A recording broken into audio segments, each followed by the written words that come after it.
வணக்கம் நண்பர்களே, தமிழ் பிளாசம் சேனலில் காடை மிளகு வறுவல் எப்படி செய்யறதுன்னு பார்க்கலாம். அதற்கு தேவையான பொருட்கள்: உப்பு சிறிதளவு, 1 டீஸ்பூன் மிளகுத்தூள், 1.5 டீஸ்பூன் மிளகாய்த்தூள், 1 டீஸ்பூன் தனியாத்தூள், 1 டீஸ்பூன் இஞ்சி பூண்டு விழுது, 1 டீஸ்பூன் கரம் மசால் தூள், காடை 4, பிரியாணி இலை 1, கருவேப்பிலை சிறிதளவு, மஞ்சத்தூள் சிறிதளவு, சின்ன வெங்காயம் 30, 2 கிராம்பு, சோம்பு 1/4 டீஸ்பூன், பட்டை சிறிதளவு, சிறிய சைஸ் தக்காளி 15, மீடியம்னா 2 எடுத்துக்கோங்க தக்காளி. இப்போ வானிலையில் நல்லெண்ணெய் ஊற்றிக்கலாம்.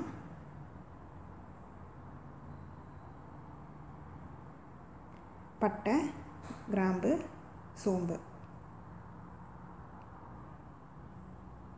பிரியாணியிலே சேர்த்து நல்லா கொஞ்சம் வதக்கிக்கலாம். சிம்லேயே வச்சுக்கோங்க.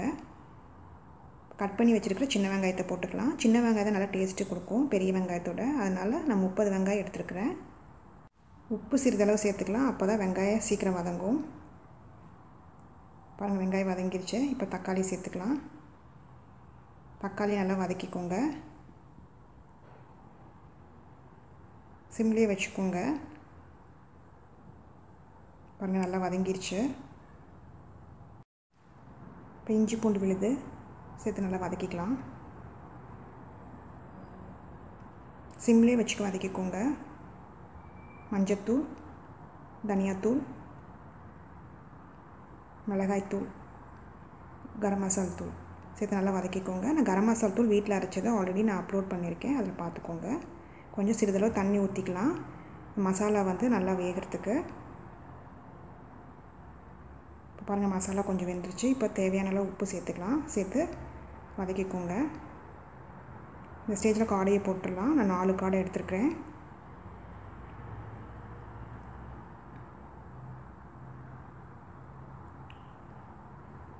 சேர்த்து நல்லா கிளறி விடுங்க. மசாலா எல்லாம் ஒட்டுற மாதிரி. காடை சீக்கிரம் வெந்துடும்னால தண்ணி நிறையா ஊற்றாதீங்க. கொஞ்சமாக தண்ணி ஊற்றினாவே வெந்துடும். இப்போ தேவையான அளவு தண்ணி ஊற்றிக்கலாம். இப்போ பாருங்கள், முழுகிற அளவுக்கு தண்ணி ஊற்றிக்கோங்க. ரொம்ப தண்ணி ஊற்றாதீங்க. இப்படியே விட்டுருங்க. கருவேப்பிலை தேவையான அளவு சேர்த்து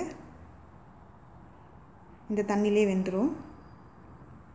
அப்பப்போ கிளறி விடுங்க, கீழே அடி பிடிக்காமல் பார்த்துக்கோங்க.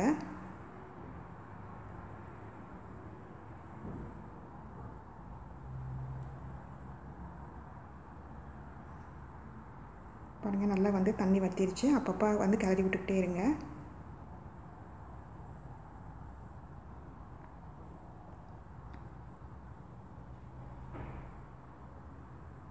தண்ணி இன்னும் கொஞ்சம் வற்றணும். உங்களுக்கு கொஞ்சம் தண்ணியாக வேணும் அப்படின்னா இப்படியே மிளகை தூவி இறக்கிடுங்க. இல்லை நல்லா ட்ரை ரோஸ்ட்டாக வேணும் அப்படின்னா கொஞ்சம் நேரம் நம்ம அப்படியே விடலாம். காடை நல்லா வெந்துருச்சு. தண்ணியும் நல்லா வற்றிருச்சு. இப்போ மிளகு தூளை தூவிடலாம். நல்லா கிளறி விடுங்க. அடுப்பு ஆஃப் பண்ணிடுங்க. மண் சட்டினால அந்த சூடு இருக்கும். இது ரச சாதம், சாம்பார் சாதம், தயிர் சாதம், ஒரு லெமன் ரைஸ், இந்த மாதிரி எந்த சாதத்துக்கும் நல்லாயிருக்கும் இந்த காடை மிளகு வறுவல். இப்போ கொத்தமல்லி இலையை தூவிடலாம். தூவி ஒரு கிளறி விட்டுடலாம்.